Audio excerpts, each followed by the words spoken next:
अस्सलाम वालेकुम dear student. आज का टॉपिक है माइटोसिस। माइटोसिस से पहले हमने पढ़ा है इंटरफेज। इंटरफेज में हमने देखा कि सेल जो है अपने आप को प्रिपेयर करता है डिवाइड होने के लिए, और एक्चुअल में सेल जो डिवाइड होता है वो माइटोसिस में होता है।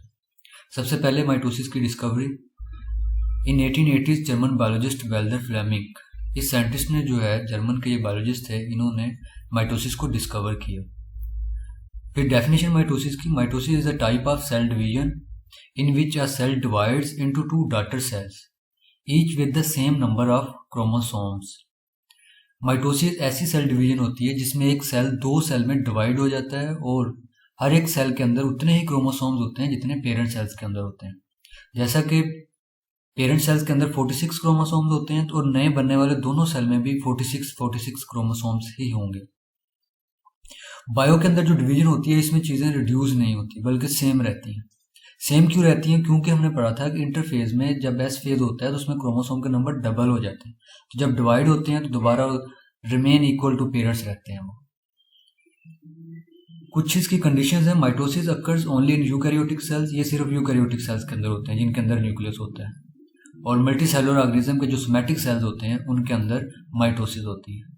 प्रोकैरियोटिक सेल्स में भी इसी तरह की डिवीजन होती है, लेकिन उसको माइटोसिस नहीं कहते, उसको बाइनरी फिजन कहते हैं। तो हम पढ़ेंगे कि उसे बाइनरी फिजन क्यों कहते हैं। फिर है फेजेस ऑफ माइटोसिस। माइटोसिस की टू मेजर फेजेस हैं, दो स्टेप हैं जिसमें ये कंप्लीट होती है।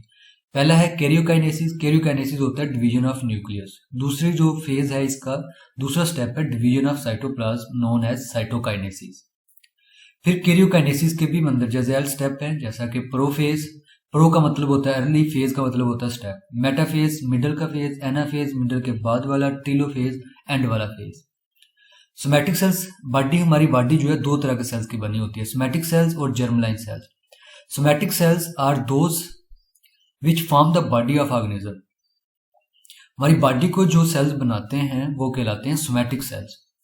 सोमैटिक सेल्स अंडरगो माइटोसिस, और सोमैटिक सेल्स के अंदर जो डिवीजन होती है माइटोसिस के जरिए होती है। 1 से 2 सेल, 2 से 4, 4 से 8, ये सेल माइटोसिस की वजह से बनते हैं। और दूसरे जो टाइप है सेल की, germline cells which give rise to gametes, और ये गमीट्स बनाते हैं जैसा कि स्पर्म और एग। और जर्मलाइन सेल्स के अंदर मियोसिस होती है।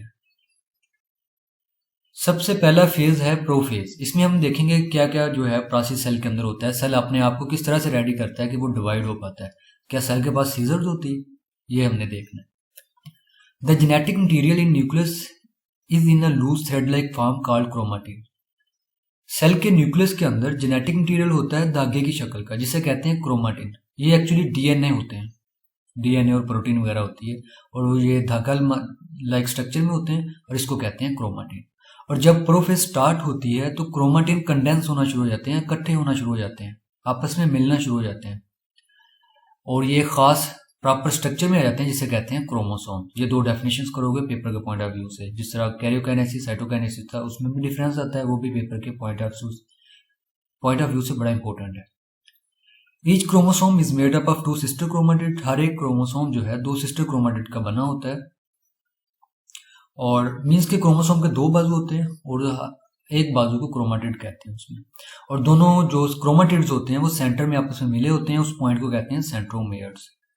ये अब हम देखते हैं कैसा होता है सेंट्रोमेयर्स।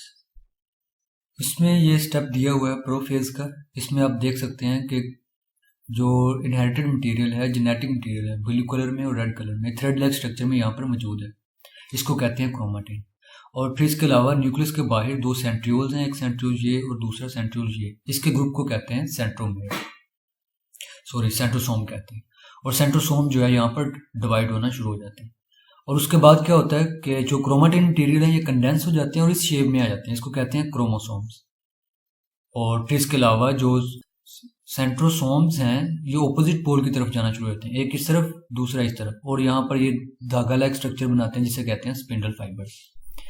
और अगर हम क्रोमोसोम्स को देखें तो क्रोमोसोम के 2 आर्म्स होते हैं, एक ये वाला आर्म्स, दूसरा ये आर्म, इसको कहते हैं क्रोमाटिड। और क्रोमाटिड जो है सेंटर पर आपस में मिले होते हैं, इसको कहते हैं सेंट्रोसोम, सेंट्रोमेयर्स। और यहाँ पर प्रोटीन होती है ब्लू कलर में दिखाई जो शो हो रही है, ये कहलाती है काइनेटोकोर।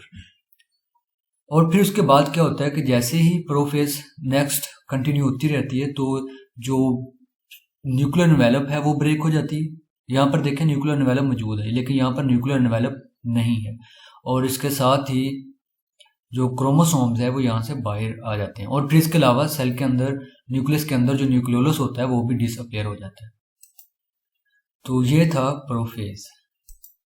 स्पिंडल फाइबर किस तरह से बनते हैं? जो सेंट्रियोल्स होते हैं वहां से माइक्रोट्यूब्यूल्स जो है वो निकलती हैं। माइक्रोट्यूब्यूल्स किस तरह से निकलती हैं? सेल के साइटोप्लाज्म के अंदर ट्यूबुलिन प्रोटीन होती है, वो आपस में मिलती जाती हैं, उनके मिलने से बनता है माइक्रोट्यूब्यूल्स, और माइक्रोट्यूब्यूल्स जो है वो स्पिंडल फाइबर्स को बनाते हैं। और complete set of spindle fibre is known as mitotic spindles. और ये चीज भी हमने पढ़ी कि न्यूक्लियर एनवेलप जो है, न्यूक्लियोलस जो है वो खत्म हो जाता है प्रोफेज में। प्लांट सेल में क्या होता है? प्लांट सेल में एक बड़ा वैक्यूल होता है और वो वैक्यूल सेंटर में होता है, लेकिन जब माइटोसिस का प्रोसेस शुरू होता है वो वैक्यूल शॉर्ट हो जाता है और न्यूक्लियस जो है सेंटर में आ जाता है। और फिर इसके अलावा दूसरी बड़ी इंपॉर्टेंट बात कि प्लांट सेल के अंदर सेंट्रियोल्स नहीं होते, और फिर सेंट्रियोल्स नहीं होते हैं तो स्पिंडल फाइबर कैसे बनते हैं? स्पिंडल फाइबर सिंपली जो ट्यूबुलिन प्रोटीन है वो सेंटर में एग्रीगेट होती है, जमा होती रहती है, और एक जो स्पिंडल फाइबर की शक्ल है वो गेन कर लेती है, उस शक्ल में आ जाती है। और प्रोकैरियोट्स के अंदर हमने पढ़ा था कि माइटोसिस नहीं होती, बाइनरी फिजन होती है। इसको हम माइटोसिस नहीं कहते, बाइनरी फिजन कहते हैं, क्योंकि इसमें स्पिंडल फाइबर नहीं बनते, इस वजह से। नेक्स्ट स्टेप है मेटाफेज।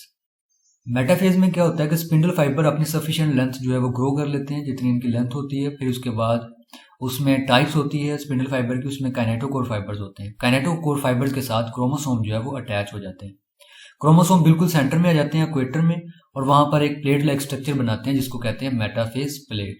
और उसमें स्पिंडल फाइबर की दूसरी टाइप होती है नॉन काइनेटोकोर, ये क्रोमोसोम के साथ नहीं मिलते बल्कि आपस में ये अटैच हो जाते हैं। यहां पर देखें, जो स्पिंडल फाइबर थे वो मुकम्मल अपनी लेंथ में ग्रो कर चुके हैं, और फिर उसके बाद यहाँ पर क्रोमोसोम बिखरे हुए हैं प्रोफेज में, लेकिन मेटाफेज में क्रोमोसोम बिल्कुल सेंटर में आ जाते हैं और इसको कहते हैं मेटाफेज प्लेट।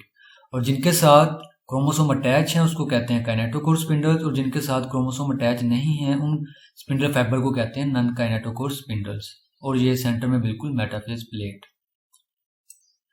मेटाफेज के बाद प्रोसेस स्टार्ट होता है एनाफेज का। जो काइनेटोकोर स्पिंडल फाइबर्स हैं जिनके साथ क्रोमोसोम अटैच हैं, वो जहां से ओरिजिनेट होते हैं, सेंट्रियोल से जहां से निकलते हैं, वो उस तरफ दोबारा खींचे चले जाते हैं, जिससे क्या होता है कि जो क्रोमोसोम है वो सेंट्रोमेयर से टूट जाता है और सिंगल्स क्रोमाटिड में चेंज हो जाता है। और फिर इसके बाद सिस्टर जो क्रोमाटिड हैं वो सेंटर की तरफ, ठीक है, जो रिस्पेक्टिव पोल्स हैं उसकी तरफ खींचे चले जाते हैं और अलग-अलग हो जाते हैं। और इस सारे प्रोसेस में जो नॉन काइनेटोकोर्स होते हैं वो इलोंगेट होते हैं, लंबे होना शुरू हो जाते हैं, तो जिससे क्रोमोसोम को टूटने में और आसानी मिलती है, और एट द एंड क्या होते हैं, क्रोमोसोम सेपरेट हो जाते हैं। यहाँ पर एनाफेज को रिप्रेजेंट किया गया है। इसमें देखें कि क्रोमाटिड जो है वो मौजूद है। पहले क्या होता है, मेटाफेज में क्रोमोसोम्स होते हैं और जो काइनेटोकोर स्पिंडल फाइबर्स हैं वो ऑपोजिट पोल की तरफ खींचे चले जाते हैं, राइट साइड वाले राइट साइड की तरफ, लेफ्ट साइड वाले लेफ्ट साइड की तरफ, जिससे क्या होता है कि क्रोमोसोम सेंटर से टूट जाता है और दो क्रोमाटिड में चेंज हो जाता है। एक क्रोमाटिड राइट साइड पर, दूसरा क्रोमाटिड लेफ्ट साइड पर मौजूद होते हैं। और इसमें जो नॉन काइनेटोकोर स्पिंडल फाइबर्स होते हैं वो इलोंगेटेड होते हैं, और फाइनली क्या होता है कि क्रोमोसोम जो है वो अलग-अलग हो जाते हैं। तो इस तरह क्रोमोसोम की जो है वो डिवीजन कंप्लीट होती है एनाफेज में।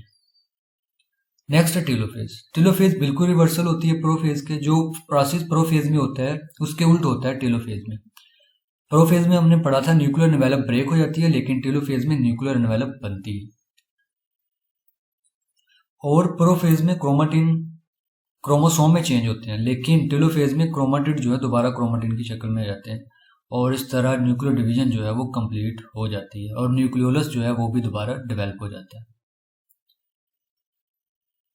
यहाँ पर देखें, पहले प्रोफेज जब स्टार्ट हुई थी तो सेल के अंदर एक न्यूक्लियस था, जैसे ही टेलोफेज स्टार्ट होती है तो सेल के अंदर दो न्यूक्लियस है, और फिर इसके बाद जो स्पिंडल फाइबर हैं वो खत्म हो चुके हैं, न्यूक्लियोलस डेवलप हो चुका है, न्यूक्लियर एनवेलप जो है वो डेवलप हो चुकी है। इस फेज को कहते हैं टेलोफेज।